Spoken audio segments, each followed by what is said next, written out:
How do I feel about carp? Well, I like them, but I wouldn't go to one's funeral, and I certainly wouldn't want one tattooed on my arse or something.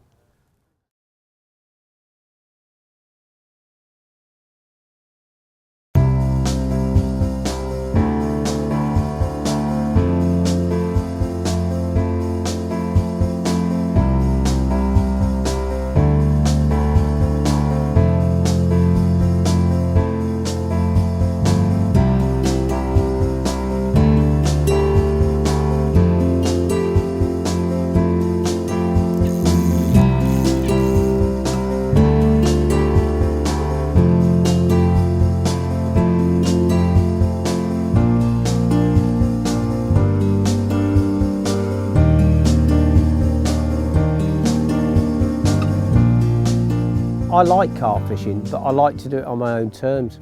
I want to go fishing for a day or an afternoon or an evening. I don't have time to fish for a week, 2 days, 3 days or whatever. And in reality, that's just chuck it and chance it.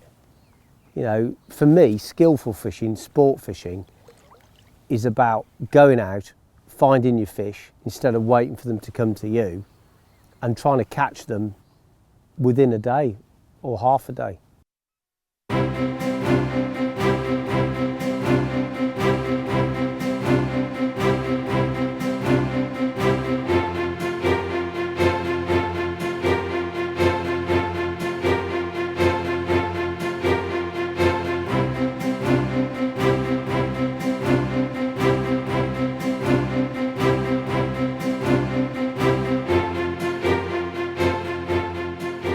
The most sublime moment for me in carp fishing is to see a head and a great big pair of lips come through the surface film and gulp down a surface bait. That's the moment. And playing the fish it's okay, but it's the take that's the real deal. It's that moment when you see the fish put its head up through the surface and sip down your bait. That's the moment. That's the buzz. That's what brings you back time and time again. What makes a great carp fisherman? I think they're born. I think if you're at the top of anything, you've always got that little tiny extra ingredient that nobody can teach you.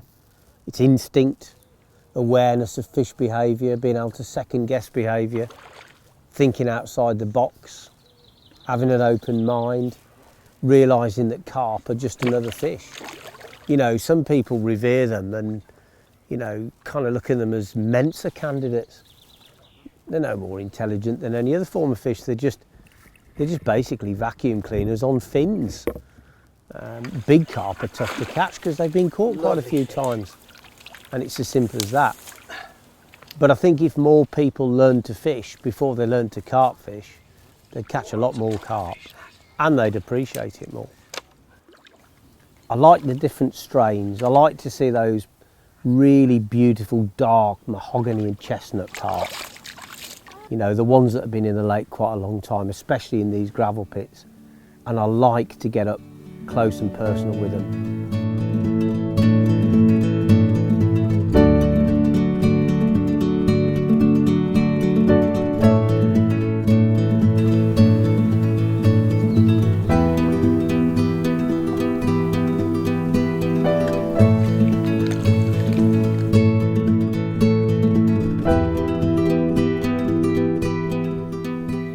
Thank you, ma'am.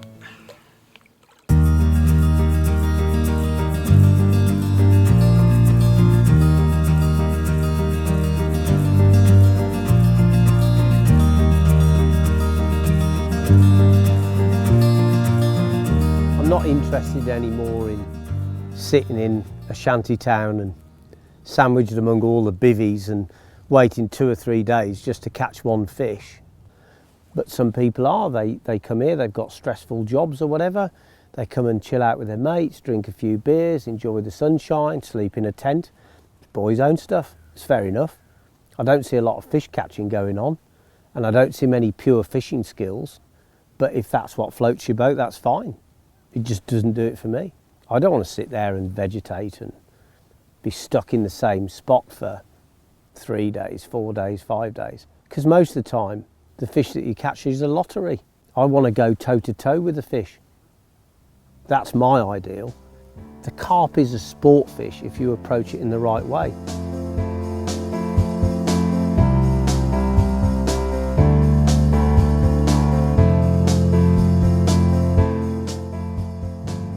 I mean, in an ideal world, if you're on a fishery and you've got the water to yourself, that's fantastic.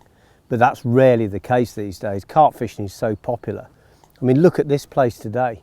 There are so many bivvies on here, you can't get a cigarette paper in between them. There's hardly any space on the fishery. So competing against the other anglers is the first challenge. And then you've got things like the birds. I mean, the gulls have been dive bombing the bait, the Canada geese, the ducks, the coots. You've got an armada of birds in just about every place you go to, and they all love to gobble up surface baits. So it is a minefield, and you've got to pick your way through it.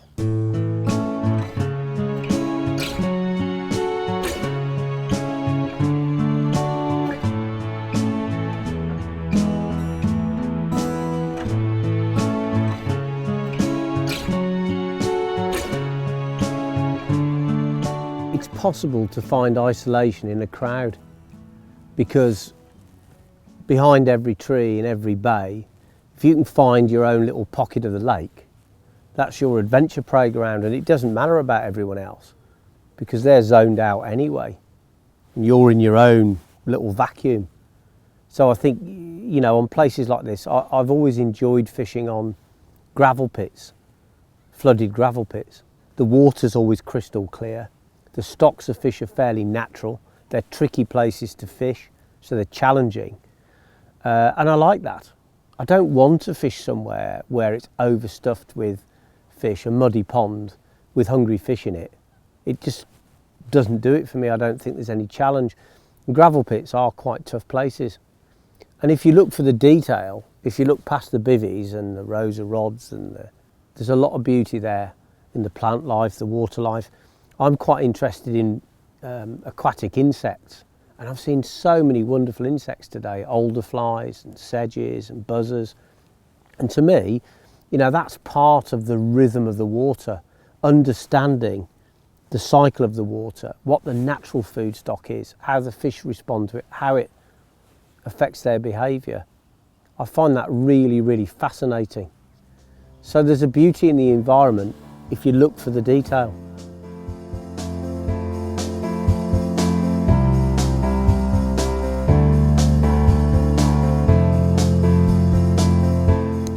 Yeah, I mean, I look at all the mountains of kit the guys take now, and huge great reels, massively powerful rods, which, you know, are capable of casting prodigious distances, landing huge fish. I mean, a lot of carp kit now, you literally could land a tarpon on it, or a sailfish even.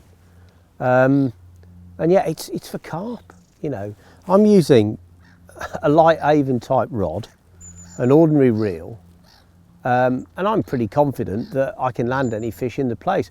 Okay, I need the rub of the green, as we all do. If the fish goes and weeds itself or goes around a snag, it doesn't matter how powerful your stuff is, you won't get it out. Yes! But I'm confident in my own abilities to play the fish, to sense what to do, and to give myself a fighting chance. It's sport. You know, if you lay a trap, you come out here and you lay a trap, it's like setting a trap in a forest and waiting for it to go off. And then cranking the fish in on ridiculously heavy gear. It's just not for me, it just doesn't do it. But hey, you know, it's very popular.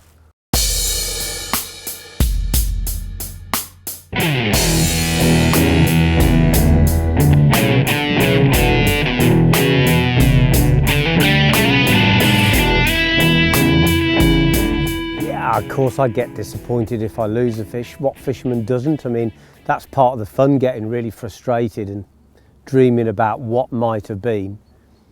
But I'm pretty philosophical about it these days. It happens, you know. As long as the fish isn't tethered up or in any sort of danger, if it's bested me, great, you know. Better to have loved and lost than not to have loved at all, I think. So you accept that.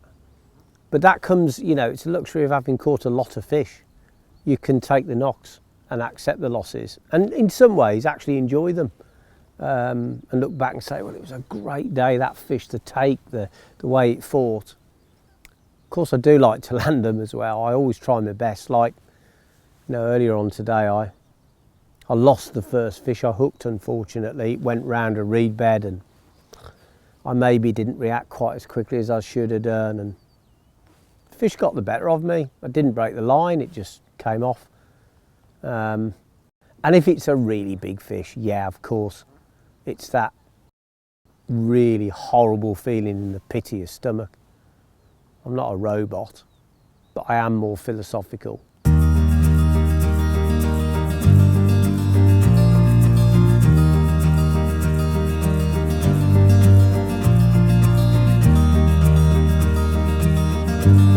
It's very difficult to be one of the top 1% in anything, and it's the same with carp fishing. The problem for a lot of guys is that they come straight into carp fishing, so they don't actually learn the basics of fish behaviour. I think a lot of people elevate carp to almost genius level, as if they're some kind of superior breed of fish. They're not actually. They're just eating machines with fins. And once you understand that, then, you know, you'll realise that basically watercraft and basic fishing skills and fish behaviour is the key to catching carp. A lot of people who go carp fishing just can't be bothered to make the effort, and they don't have the knowledge to go with it. I started fishing with a float, fishing for gudgeon and perch on the local canal, and you might think, what's that got to do with carp fishing? But I learnt to fish, and I learnt about waters and fish behaviour and nature, and that's the sadly missing component these days. I've always loved carp fishing, and I think I always will, but it'll be on my own terms.